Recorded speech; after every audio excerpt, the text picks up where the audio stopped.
I'm so glad that you're coming on to say this because trauma is an individual journey, right? And Absolutely. so there's no comparison. We shouldn't be comparing your trauma to my trauma because when you No, tell the story and experience the story, they're two different things. absolutely. Yeah. I've heard trauma described, and I thought this was a very good description, that it's not a pie, that it's not that there's only so many pieces to go around, and oh, if yours is worse than mine, then you get a piece of the pie and I don't.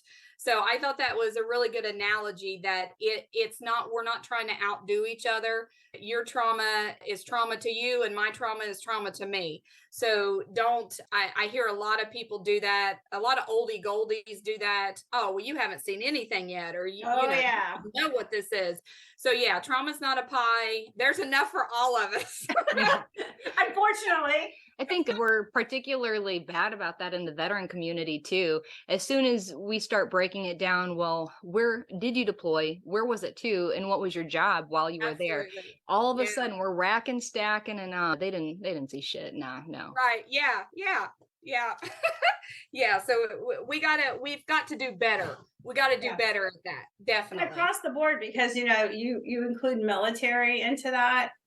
And now we're a whole other level. And that's, we actually did our previous podcast to this one was talking about military mental health.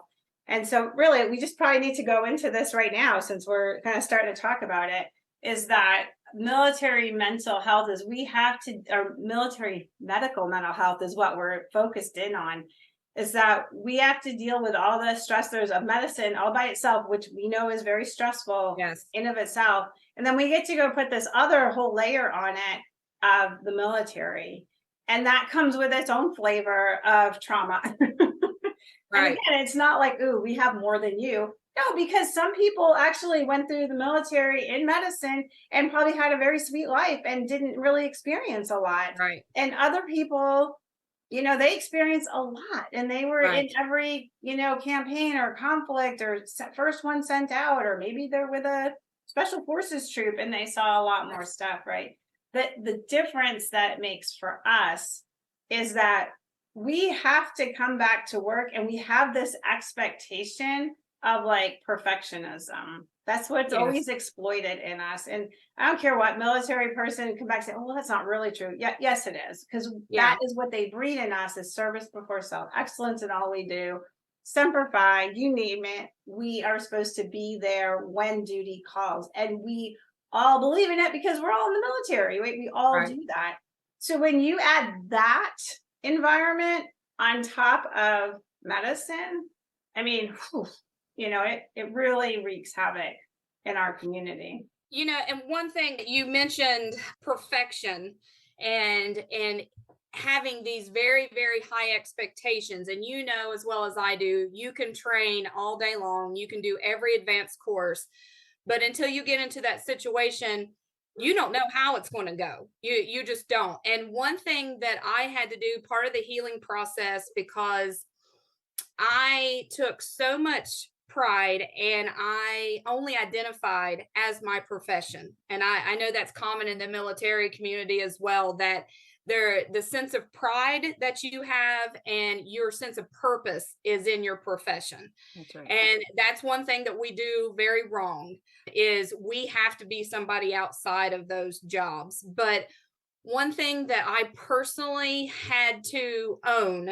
and I always had a strong spiritual belief, faith, but I didn't own it. But after I kind of went through my little meltdown that I had, and I had to say, you know what? I don't decide if someone lives or dies. That's not me. That's not up to me.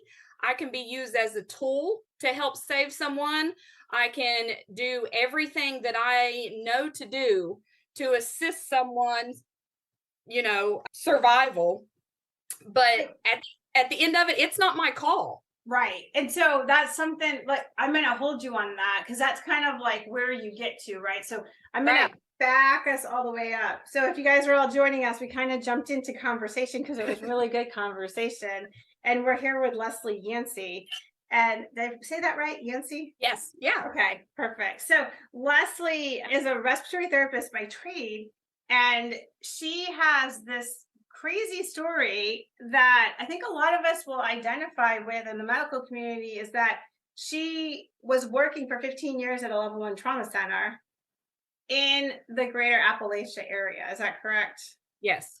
And so it's her story of what she dealt with, and then what she realized that she started to develop PTSD and why she developed it. And then the rest of the story is what she did about it. So, we have two choices. We can freeze up and we can just sit there and sit and spin on it, or we can do something about it. And so Leslie said she was going to do something about it. And we found her on Instagram, and I reached out and I was like, hey, we want to hear your story. And she said, okay. And so she popped on with us. All right. Yeah. Well, I know this is awesome. I'm excited to have this conversation with you ladies. Yes. So back to where we were talking about, where did you start? You were from the Appalachia area, and just kind of tell us your story from there. Okay. Sounds good. So I think I didn't know. You don't know what you don't know. So I realized later in life that my childhood actually probably played a big role into my mental health issues later. So that's why I kind of start out with saying, I was raised in a pretty rough environment, started having kids young in life, and ended up in the respiratory profession. And I say that because, again, I think that all plays a very important part in my mental health. And so again, I thought, well, if I'm going to be a respiratory therapist, I'm going to be the best that I can be. So I started working actually as a student, because at that time I had two small boys and I needed to provide for them financially. So I started working as a student therapist prior to even receiving my licensure. And I started working at the trauma center that we talked about. And in my head, I thought it was kind of like it was a privilege to work in the intensive care units there.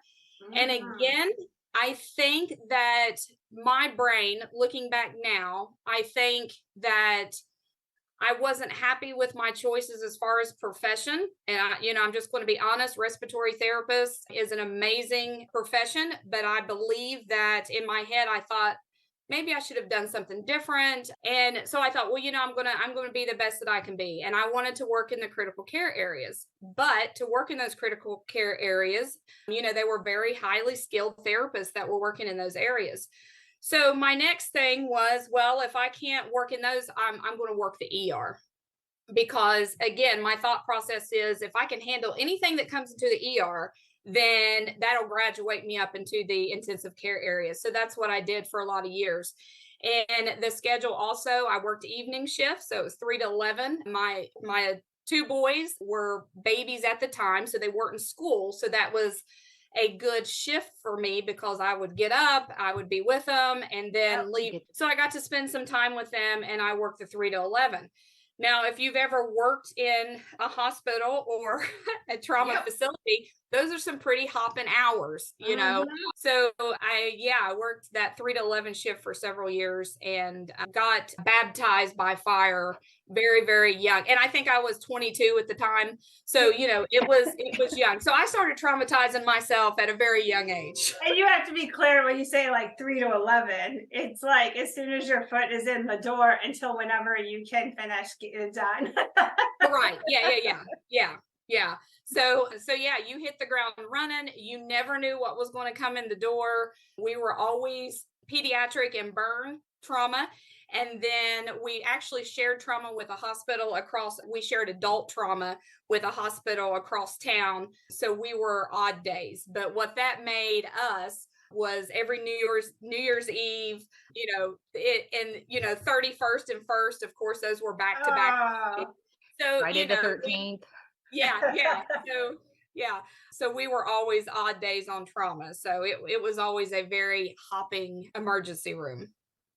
Do you, just a curiosity question, you said something that kind of sparked my curiosity when you said you might have actually not wanted to do RT respiratory therapy, like you kind of questioned your choice. And I relate to it because and I love being a nurse, and I think nurses are amazing, and I have been a nurse for over 30 years, and I have huge amounts of respect to it. But if somebody said, "Hey, you're gonna do it over again," I might not have picked nursing. Not for anything other than now that I know me better. So I was just wondering if there was any similarity to that. So I was actually my third year of college, and I was in school to be a speech pathologist. That was my long-term goal. And I ended up getting pregnant and having my first son. So the speech pathology is a master's Right. program. And I was an Ohio resident, and I knew that for graduate school, I was probably going to have to leave. And at that point, I had a son, and I knew I wouldn't be able to. Yeah, it's decisions, right? We have to make Now, those choices. now I'm 22 years later, and that son of mine starts medical school this month, Oh, actually. that's Oh, Yeah. amazing. that's Yeah, so there. he just graduated with his undergrad, and yeah, starts medical school here in a couple of weeks. So we all turned out okay. You did. That's really awesome. Anyway, it just popped in my head. I was curious. So Yeah. you work in the trauma center, and you're bopping a lot. And we know we were young going into these high adrenaline situations, whether it was the hospital deploying. Actually, MZ worked some mortuary affairs, so she got to see not some awesome things quite a Yeah, bit. totally Uh, understand the whole questioning our choices and occupation. I didn't choose my first job in the military. It was handed to me, and was started off making sandwiches. Shout out to the services career field. Not at all what I wanted. Ended up getting a shred out doing the mortuary gig, and later on as a medic, and even after that special duties, but can kind of understand the bouncing around and wondering, did I make the right choice for me? And reflecting back on that, I think it definitely shapes who we are now, and kind of what we wound up with in the yeah, long term Right. shapes us. yeah, it does Yeah. very much. Yeah, and I mentioned the childhood thing because I think so many of us, military included, and first responders, healthcare workers, I think that a large population of us were introduced to trauma pretty early in life.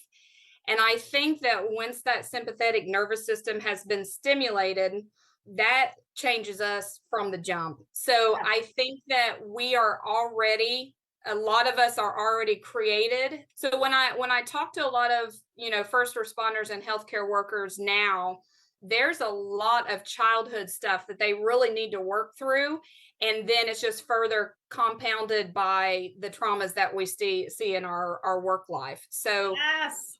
So it definitely, so many of us go into service fields because of things that we have, experienced in childhood. So that's why I bring that up, because I think that was probably that. I think that I care for others, and I have that, I guess, that draw to take care of others because of childhood situations. Valid point. I mean, and then, we're all adrenaline junkies on some level, the Yeah. more extreme we are, I'm sure there's research on adrenaline junkies and childhood trauma because, Yeah. yeah, we're primed, right? Yeah. We're primed up to feel that, get that rush, and we Yeah. take it in all sorts of ways, right? And then, Like, MZ. yep, no, most definitely the case. And then too, I think that that desire, that drive to help somebody else, make them, their condition, their emergency, step in and make it better. I think some of Yes. that childhood trauma can kind of fuel that desire to later on in life be of good use. Yeah, because you don't want anybody else to feel like you did, whether you consciously believe Right. this or not. You Exactly. don't Yes. want somebody else to feel like you feel. So Yes. this is like perfect because we're primed. We're So all primed. there's actually a word for that, for the priming, but neuroplasticity is, Yes. we rewire our brains.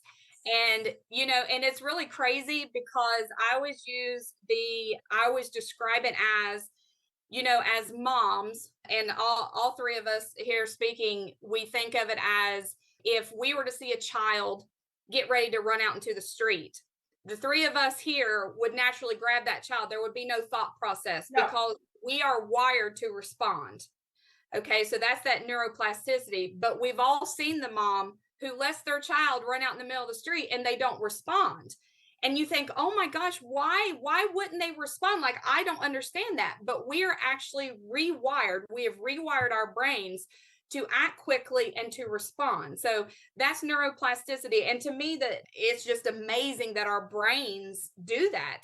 But what I learned later in life is that we've spent so much time rewiring our brains that now that we're in this place where, oh crap, I'm kind of a mess. What do I do? We have to purposefully wire us back the other way to relax. And that's kind of where we all stick, is in that response mode, that sympathetic nervous system, the adrenaline junkie. We have to purposefully work to rewire that. Unlearn.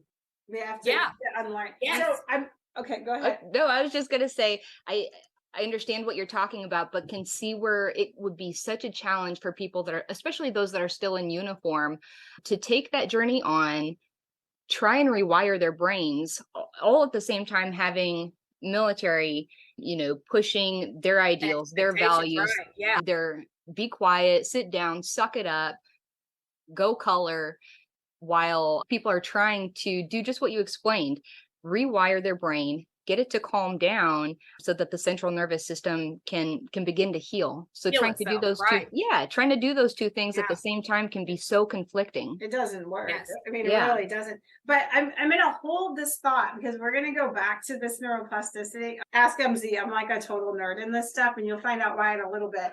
But I want to go back to your story. So you were doing this for like 15 years, and I said, all of us, we're go, go, go. Yeah. When did you start realizing like there's something off here? Like, I'm not performing right. Yeah. So I ended up having, and again, hindsight's 2020, I ended up getting divorced. I'm a mother of 4. And in 2014, I had a friend that traumatically died, coworker friend, and she passed away traumatically. And after that, like I said, I didn't know at the time, but was definitely in survival mode. We were all in survival mode, ended up getting a divorce. And I think a lot of that, now listen, I needed to get divorced and I don't regret it. None whatsoever. Handle your business, girl. But when I look back, I think my friend dying traumatically, I think I was just done. And then that further spiraled into, then it led to a divorce. So I was still working 100% in survival mode, 4 little kids, sole income. And I had applied for several upper management positions, didn't get them. And at that point, I thought, I'm not going anywhere. I've been here for 15 years. I'm going to seek other jobs. So I applied for this clinical training position with the company I'm at now, and I left bedside. And when I left bedside, it was like my world fell apart. And I always say, I like to listen, I'm big on analogies because I feel like that's how we understand things. You're my person all the way. Analogies make the world make sense. And I'm country. So, so this is what I say, if you were raised in the country, you understand that barns catch on fire a lot because the hay's put up wet, it creates a bacteria, the bacteria creates heat, and barns catch on fire. And the first thing you do when your barn is on fire is you have to run the animals out of there, because the animals will actually seek shelter in the barn that's on fire. Correct. And the reason they do that is because that's their safe space. That's where they eat. That's where they rest.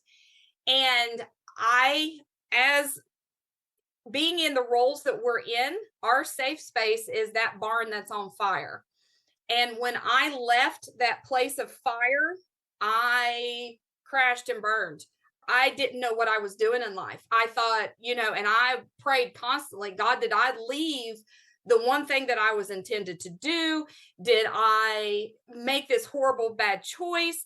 I was in a state of depression and I'm not a depressed person. I'm definitely a, pull yourself up by your bootstraps and get on with life type person.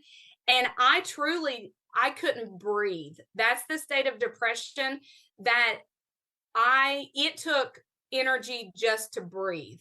You And sure you didn't join the military? This That's sounds Sounded like us leaving the military. shockingly familiar. That's the best way that I can describe it. So, when I left that fire, that's when, that's when the night terrors got worse.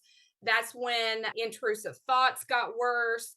The anxiety got worse. And it was because I believe my central nervous system was trying to regulate itself during that time. I was only in sympathetic nervous system overdrive, and it was almost a physically painful experience. And all I knew to do was to try to educate myself and try to find out why I was having such issues, because on the financial side, I was making more money. I could have never made the money that I was making at bedside. I had a better schedule, but I lost all of my friends, all the camaraderie that you have, that social network. My job was my everything. It was who I was outside of just being a mom who's washing dishes and washing clothes and doing homework. I was, and I don't want to say a hero, but I had purpose, and I left all that, and I had no idea what to do with myself. So you literally just described probably almost perfectly what happens to a lot of us when we leave the military. Yes. And if we do a dual fold, because we can leave the service itself, but we can also leave our career field. And within the military, we can leave our career field and go into other career fields, like with special duty assignments. So we're constantly in this state of transition. Within the military, it's not always as bad when you're going from one career field to another, because it's probably something you wanted, and it's something more adventurous, and you still have the shell of the military that's still providing that familiar structure. Yeah, there you go. Good word.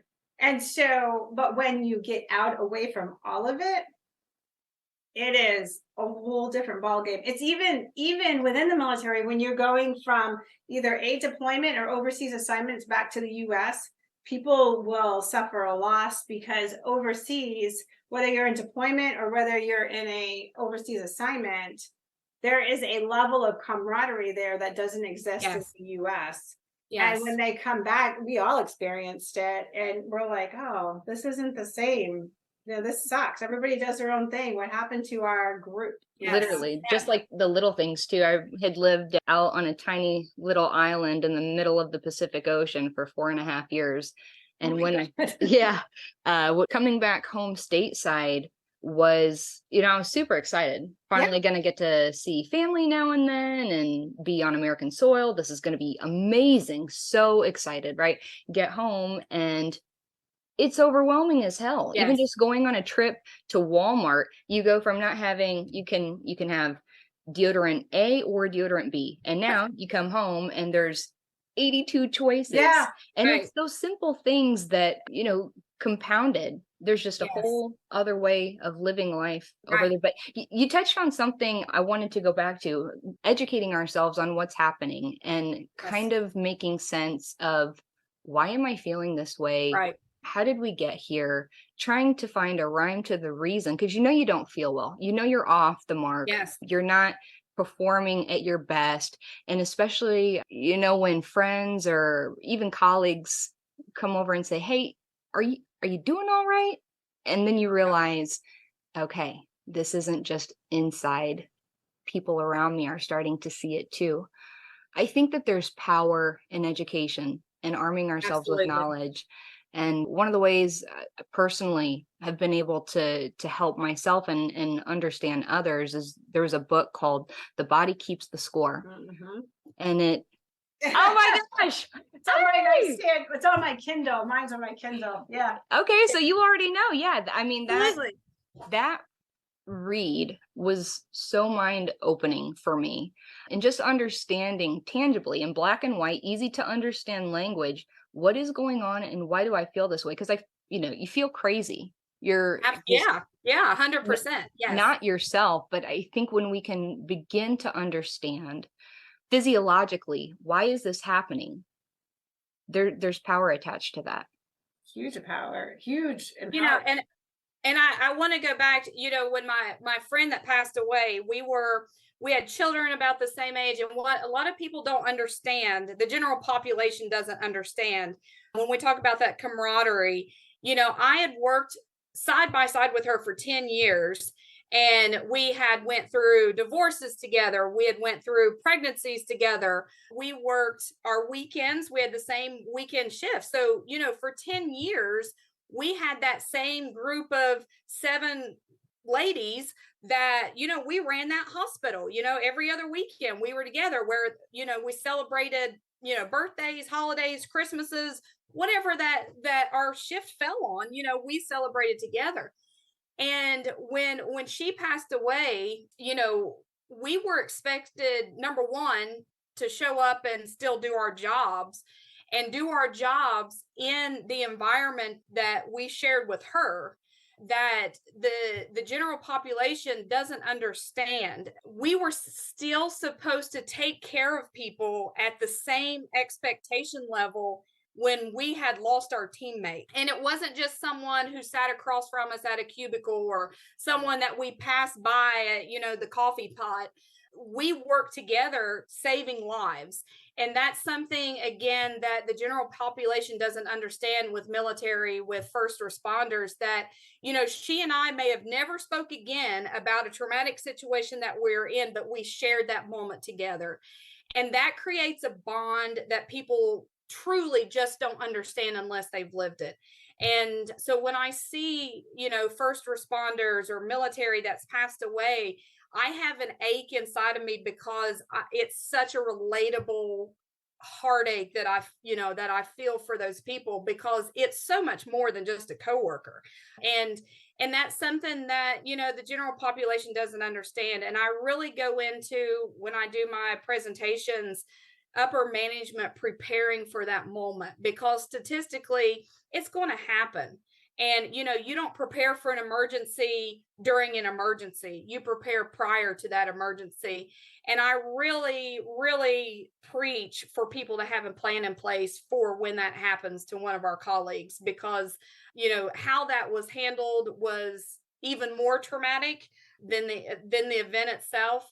And I look back now, and again, so many of us that worked with her and that were close with her, we were in a downward spiral. And I don't mean to laugh. This is that sick humor thing, right?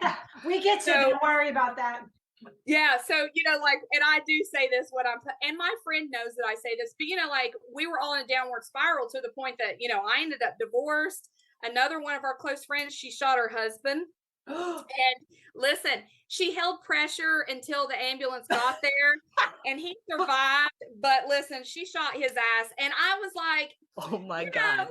And again, we look back, and she knows that I mentioned this, but we were all in such a, I mean, like, we were aggressive.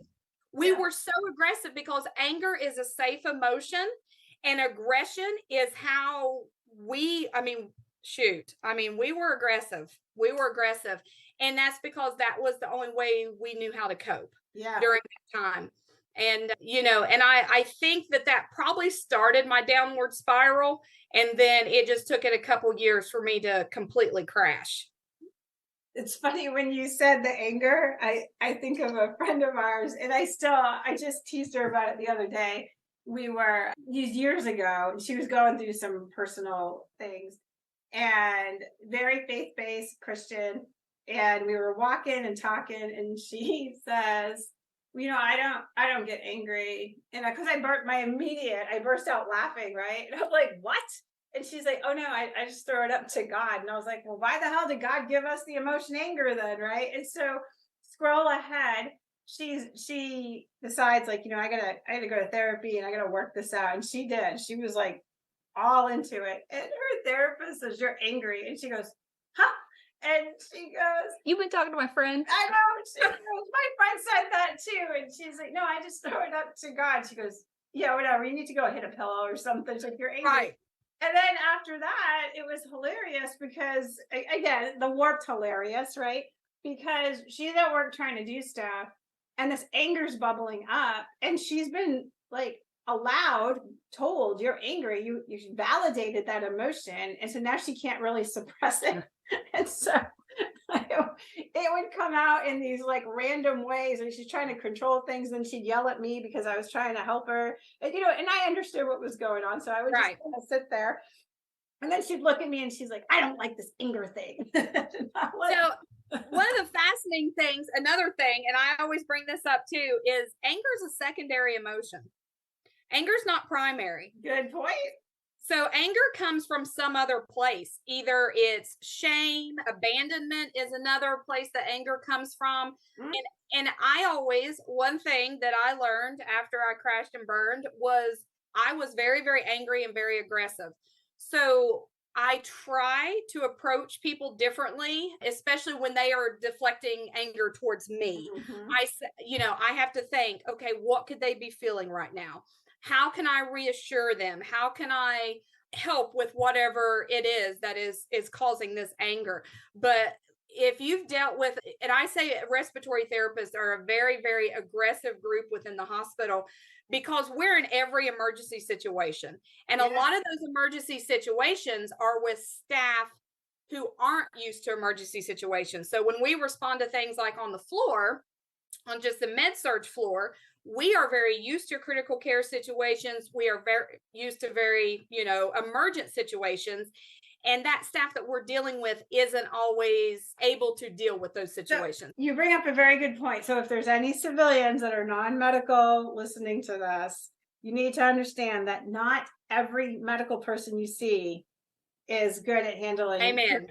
critical situations. We've all seen it. So there's those. So they label us. Yeah. So lots of times we're labeled as aggressive, as know-it-alls, as pushy, because we can see that declining patient and they always can't. Right. Now, problem in lies that lots of us take that same personality and we bring it in public. We bring it home to our families. Yes. And that's where we have to draw the line for sure. So you had mentioned that anger is a secondary emotion, and I agree completely. There's a why that comes before that, but I also think anger is a safe emotion. Oh, absolutely. It kind of prevents that vulnerability factor or keeps us from looking weak. I would much rather look angry or assertive and bold and confident, than sit there and allow somebody to see me cry and be soft. Right. And especially in our line of work, as healthcare professionals and also in the military too, from day one, we're bred, do not be weak.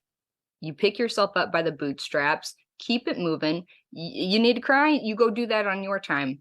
But I think that might also be where some of that anger comes from, because one, it's safe, keeps us from looking weak, and just the nature of our occupation, we're gonna go that direction. When I was a flight nurse, and I remember going into some of the countries where I couldn't wear a uniform.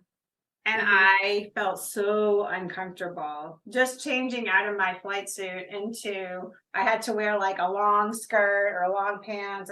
There was a dress code to what we could and couldn't wear. And I hated it because I had to go in function as the liaison, and I was female in a But I know exactly what you're. I'm the enlisted one. Don't ask me. In a male-dominated, society, and we were you could feel that energy. So, and the whole point I make to that is that when you are taken out of your comfort zone and you now do have that vulnerability, we're not used to that, and we're not used to it as medical, and we're not used to it as military, which makes us even more of a ass or badass or pain in the ass or whatever ass you want to call it. We're just asses. No, I think you're spot on though, because there's been 1,000 times over the course of my career where and part of me, if this sounds cheesy, but almost feel transformed, having a situation go on at home, not feeling great about it, kind of just weak and uncertain, but something almost And I said might sound a little cheesy, but bear with me. Something almost magical happens when you put that uniform on, lace up your boots, Yeah. and get ready to go. Yeah. It's almost like a superhero cape. Like, okay, whatever's going on, I can fucking handle it. Yeah. I've got this, Yeah, and I'm good. It's your armor. I mean, that's your armor. And Right. scrubs. I mean, same, you throw the scrubs on and you're now at business. That, and end of the story, you've got to get down to business. So we're gonna go take that. We're gonna go shove it into our Pandora box with everything else. Yep. And then we're just And I'll gonna process it later. later. Yeah. 32 years later, right? Now we're gonna and we don't do small, we go big. We're gonna process Right. all together. We're gonna shoot Right. our friend or our husband in the ass in the meantime. Which is so that's a whole other story, but God, I'm intrigued. Some people shave their heads, some people get tattoos, some people shoot their spouse. I don't know. Right. So, And I won't say that he didn't deserve it either. So that's good. He to had know. it coming. he had it coming. Yeah. So once you saw all this going on and you saw your decline and your friends, I mean, if you're going to go down, you might as well go down together. But That's right. Blaze of glory. That's right. Thelma and Louise. That's what we always joke. I always joke about retirement. My retirement was like one day I was in and the next day I was out because it was during COVID. I had no retirement. I had no nothing. It was just very quiet. But the running joke was like, yeah, I said it's probably better that way because if I was going out normal, I would be that scene with the bomb going off behind me and me walking out. Your slow walk. Yeah. Yeah. It's probably better COVID happened. It was good. So when you got to this point, like what did you do? You started educating yourself, and how did you bring yourself to where you're at now? So I did. So I started educating myself, reading books, anything I can get my hands on. And I reached out to several friends, just privately said, hey, what do you struggle with?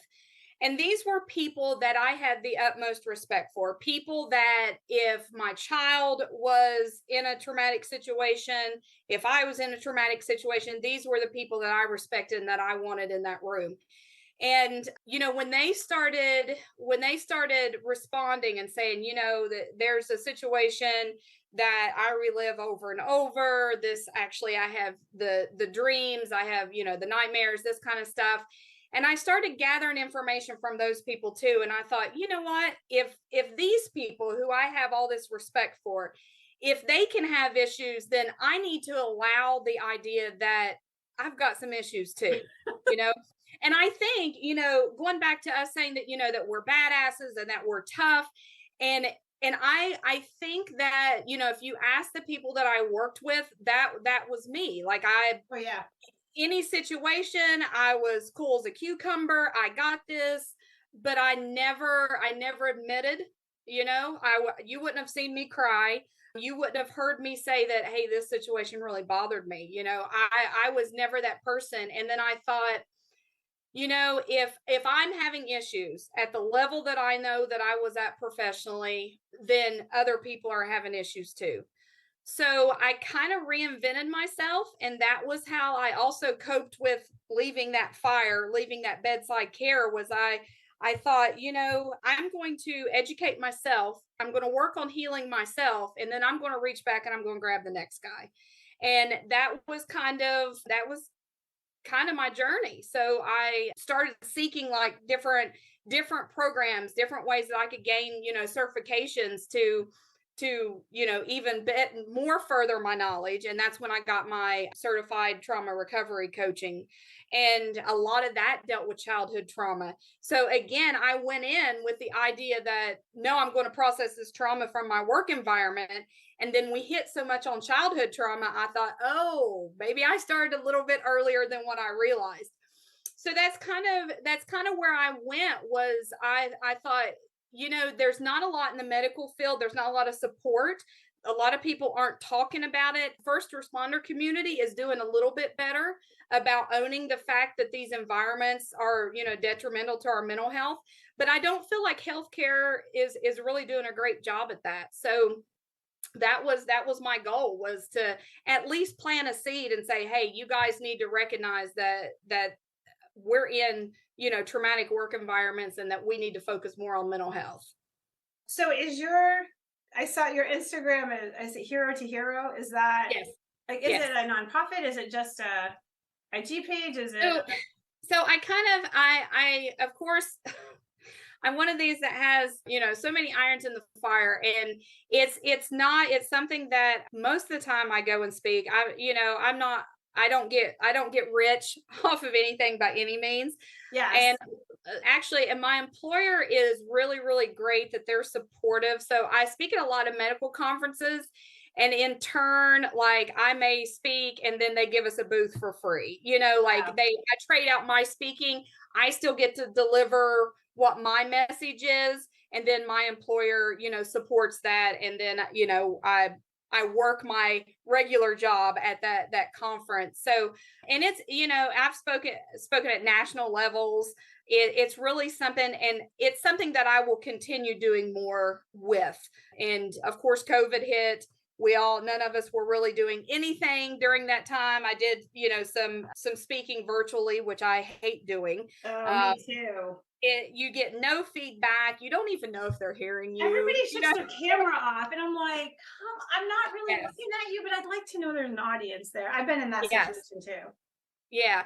So no, it's something that I do right now. It is truly a passion of mine, and I dedicate what free time I have to getting word out, getting information, education. I do peer one-on-one work, and I've done that quite a bit, and usually people just reach out to me and we set up a schedule, and I will work one-on-one with them as far as kind of counseling type sessions. So I'm going to ask this question. So I told you in the middle of it, I'm like, ooh, I'm going to nerd out on this. Have you worked with or done any work with neurofeedback? So I have not. I do think that, all of that stuff is so fascinating and interesting to me. And the reason I hit on that is because most of us in the medical field I feel like a lot of times when people are doing trauma, they hit on this, it's okay to have emotions.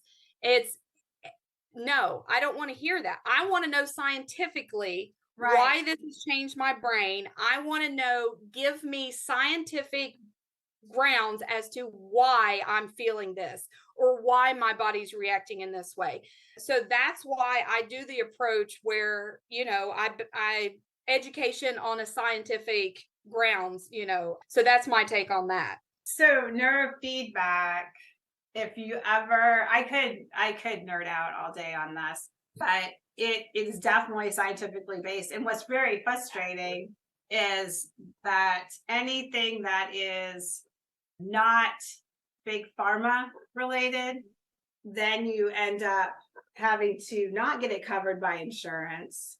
So if you guys hear dogs barking, my dog is outside here barking and will not shut up. So if y'all hear that, I apologize. It's driving me crazy and distracting me. But what it really does is, our brains are amazing, right? It is survival. That is what our brains are meant to do. We are going to survive. And that's where the neuroplasticity comes in. And the earlier you get the intervention, the younger that we intervene with, children and young adults, the more neuroplastic the brains are and the better chance of a really good recovery. It doesn't mean that adults don't have neuroplastic brains. We do. We're seeing that more and more, right? There was like a whole big article done like years ago. It was on the front of Time magazine, if I'm not mistaken. And they were finding benefits of exercise with Alzheimer's, right? And the neuroplasticity and the nerve building and all that. And so our brains can still change. It just takes a little longer because we're a little older. But neurofeedback, I have witnessed it. I know more than I should ever know about it. I've had it done myself. It is amazing. And this is what I like about things like neurofeedback, EMDR, equine therapy. What people think when they have had trauma immediately is like, I gotta go talk about it. And I don't want to talk about it. And so forget it. Yes, talking will help the healing process. Not everybody can start with talking because they're so inflamed. Absolutely. Right? And so I've said to people, well, what if you could actually do some level of healing without talking about the actual trauma. Right. Maybe thinking about it, like if it's EMDR and, or, just working with a horse or neurofeedback, and they think you're crazy. And I'm like, no, because what you got to do is get that inflammation down. Neurofeedback, when you can get the body to not have that sympathetic parasympathetic response, then guess what you can do? You can talk about it, which is when they do things like ketamine injections, which still freak me out. But people are like, oh my God, that's amazing. I'm like, yeah, it is. It is amazing what they do. But it also freaks me out that you're shoving a paralytic into a ganglion. And what you're doing is stopping the brain from sending the message to the rest of your body so you don't respond, right? And we know that with significant trauma, I've seen it. We actually had to stop somebody that was in therapy because their blood pressure was going through the roof. They were having such a physical response through this talk, right? So he may have been a person that could have done ketamine, right? But doing the ketamine or doing the neuro by itself, you do stop that response, but now you got to go back and talk and start working out and healing out those wounds, right? Right. Like to me, it's like a multi-modality. Yeah, there has to be. And that's just like we said, everybody's trauma is different and everyone's healing process is different. And you truly have to find what works for you and be purposeful in doing that. Yeah. You have to be purposeful, you have to help yourself. Yes. And that is a very important thing. And you have to find what works for you. And as far as, going to therapy, and I've heard a lot of people, their complaints their stories are so shocking to the therapist. Yeah, military especially. Yes, that, I could, when you tell, and I don't say stories, but, like I could tell you ladies a situation and, you probably wouldn't bat an eye. But if I go in, and if I go into a therapist and I say, well, I was sticking my fist in someone's chest cavity because every time I bagged, the air was coming out their bullet wound in their chest, right. Like you can tell that they become overwhelmed with what you're telling them. And that's not a therapy situation that anyone is going to be comfortable in. Well, and there's also a whole other level of therapy, which is trauma-informed therapists. Yes. Versus a therapist. And I am not downplaying any therapist. I think if you absolutely make a connection with them, I think that is the key, is that you got to have connection and trust. Yes. But I have witnessed, I have been part of, I have helped give care to people, and I have seen the difference between a trauma-informed therapist and a therapist that have worked with people in adulthood that have maybe experienced some adulthood in trauma. Not downplaying the trauma, it's just a whole different level on the approach. And there's a whole different level. I mean, God, we could get into, which we're not going to, because I'll go forever, but dissociation, the different levels of dissociation and, et cetera, et cetera. And if you are, I've had some of my therapist friends say, yeah, no, not trauma informed, do not want to do that. They'll tell you straight up. I've had other people that are like, yeah, no, I can do that. And I can read it going, yeah. No, you should maybe go work with a trauma-informed and learn. And I think that's wonderful. But please don't, because you're going to get yourself in over your head, and it's going to be a bad experience for not only you, but them. And I think, that's why a lot of people avoid therapies, is because they don't find the right fit, and they, maybe give up too quickly, or, they don't have the resources to help guide them to the correct fit, and I think that's definitely, we need to do a lot better at that as well. So here's a question that popped in my head. So you made a comment that medical people, we're not good with the whole mental health care, et cetera, et cetera. But do you see this day and age, I don't know if I want to word it properly, but where they can go get care quietly and still be able to kind of do their career? And I'll compare that to the military. We talked about this in our previous podcast, that there's really no quietly getting care in the military, right? I'm saying you're healing with an audience. You're healing with an audience. And people might be appalled by that. And I'm like, well, you got to understand, it's not like they take your medical records and slap them up everywhere for everybody to read. Although, debatable. I knew she was going to say that. I baited you a little. Yeah. But it's commanders have a need to know on certain things, and certain care groups will end up knowing. And then when you get into subcultures, like you get into guard and reserve, culturally, guard is state, right? So you could be at a base and it's like your dad's there, you're there, your kids there, your uncle's there. It can get nepotistic. And I have seen people move before they get care. Like, I'm out, because they know if they start getting care and other people find out, it'll spread. That level of privacy just isn't there. So does the civilian community, do they have an easier time getting that care? No, I don't believe. I have actually seen very few friends or coworkers get therapy. And to speak to what you'd said, one that comes up in mind had several infant deaths that she worked within like a period of a week, 2 weeks, very traumatic infant deaths. And she sought therapy, and we all knew about it.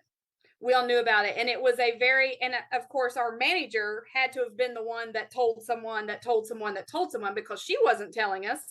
And so it was kind of like we knew about it, and we recognized that, yeah, she dealt with some tough stuff. But yeah, we were all talking about it. We all knew about it. There was no confidentiality there.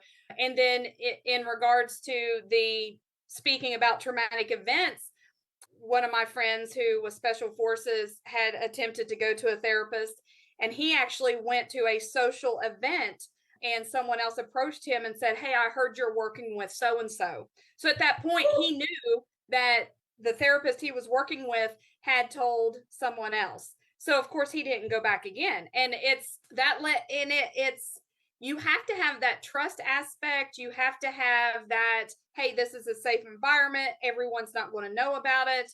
Right. And I think that's something else that we're doing really shitty at. I mean, you can't get any meds without somebody knowing. You can't seek help without everybody knowing. There definitely needs to be a better system in place for that. It's crazy. They want to preach at us to go get help. But the minute we do, everybody knows about it. Yeah, it's going to backfire and blow up in people's faces. And it's wild to me. We're medical professionals. We're all taking the annual HIPAA certs and the never ending briefings of, protect patient information, operate ethically. And we're all hearing this on a very regular basis. So why does this continue to happen? It's just crazy. It's a problem.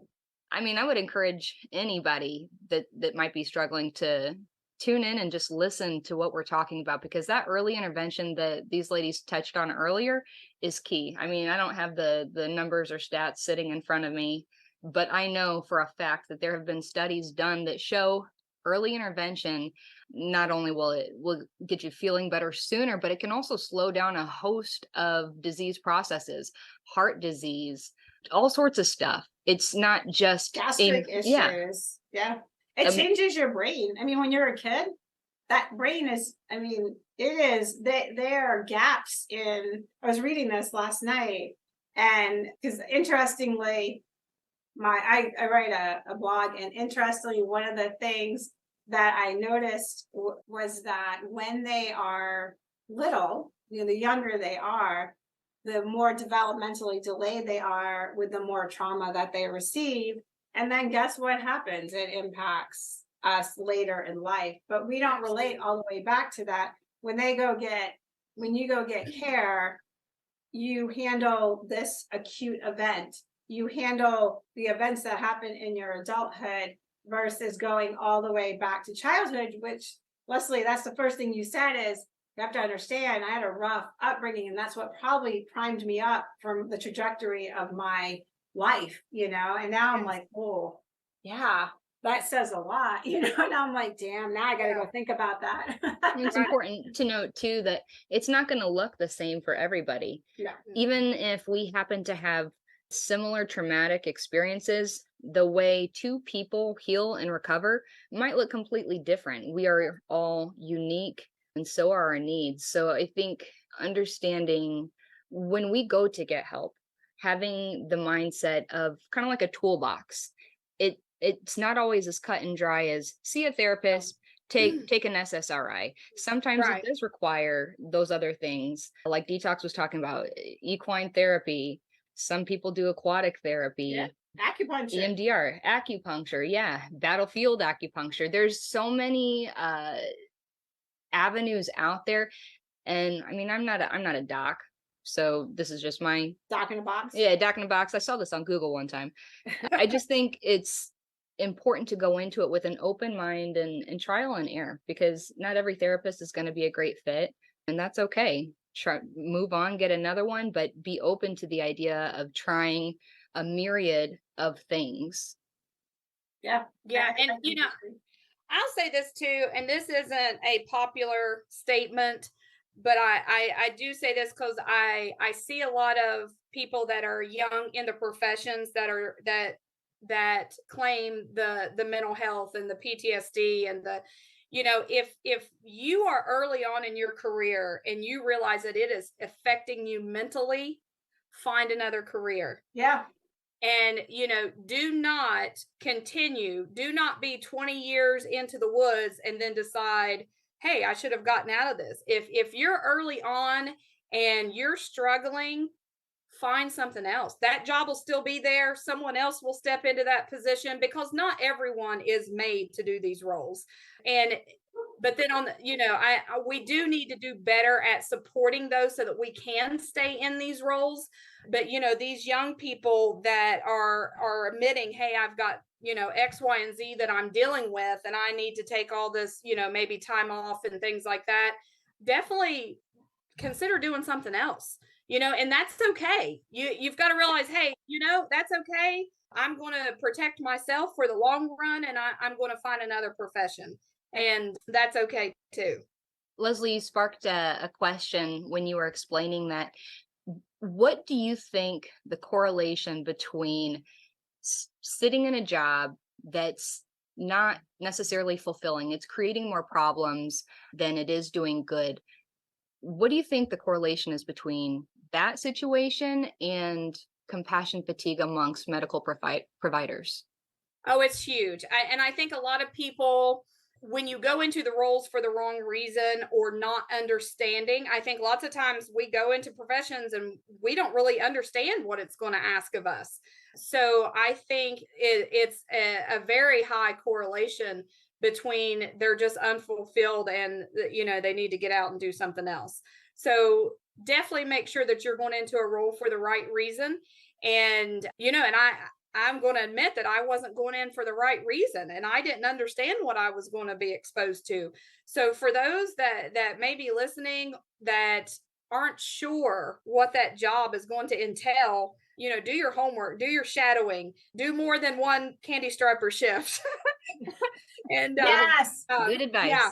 And I think that we need to do a better job at educating in these programs, in the nursing programs, in the early on in the medical field. Maybe that first semester, we need to be saying, hey, look, this is what you're going to be exposed to. This profession, this job is going to change who you are, how you parent, how you live your life, how you perceive the world. It truly does change us in that way. So I think if we did a better job at letting kids know this stuff, from the get-go, then maybe they would make more educated decisions. I think this was my little snarky thought when you guys were talking. I'm like, if you guys don't know if you're coping or not, if you're like 26 in the profession, smoking cigarettes and drinking alcohol after every shift, you're coping. Here's your signs. Yeah.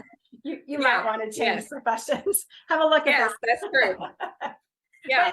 But I say that humorously, but that is what happens. I mean, right. I think one of the, again, inappropriately funniest things I saw was I worked on a step down cardiac unit, and the people around me would blow my mind. They would go in and they would talk to them about, you just had bypass surgery and now you need to, eat like this, and no smoking and no drinking and yada yada. And then they'd step out and they'd grab their cigarette, grab their donut, go outside and have a break, and they're Right. already 50 pounds overweight. And Right. you just watch that and you're like, what? Because we're coping. Yes. We're really taking it for the team. Literally, we're taking it for the team. So Yes. Or if you're, I always say, if you're payroll deducting a huge amount of your paycheck to pay for your antidepressants, anti-anxieties, maybe you need to reevaluate your coping mechanisms. That's fair. a very good point. So Yeah. all right. And do you have any last thoughts? Just one quick question, Leslie. If somebody was interested in reaching out to you or might be interested in your coaching services, how would they do that? Yeah. So if you guys want to provide my email, that's perfectly fine. I'm pretty easy to find. Social media is, that's fine for people to reach out to me there. I have the Facebook page and the Instagram, or email is totally fine. And I also do, public speaking for healthcare workers. So yeah, I'm pretty easy. Just reach out to me and yeah, I'll help in any way I can. All right. Thank you. Awesome.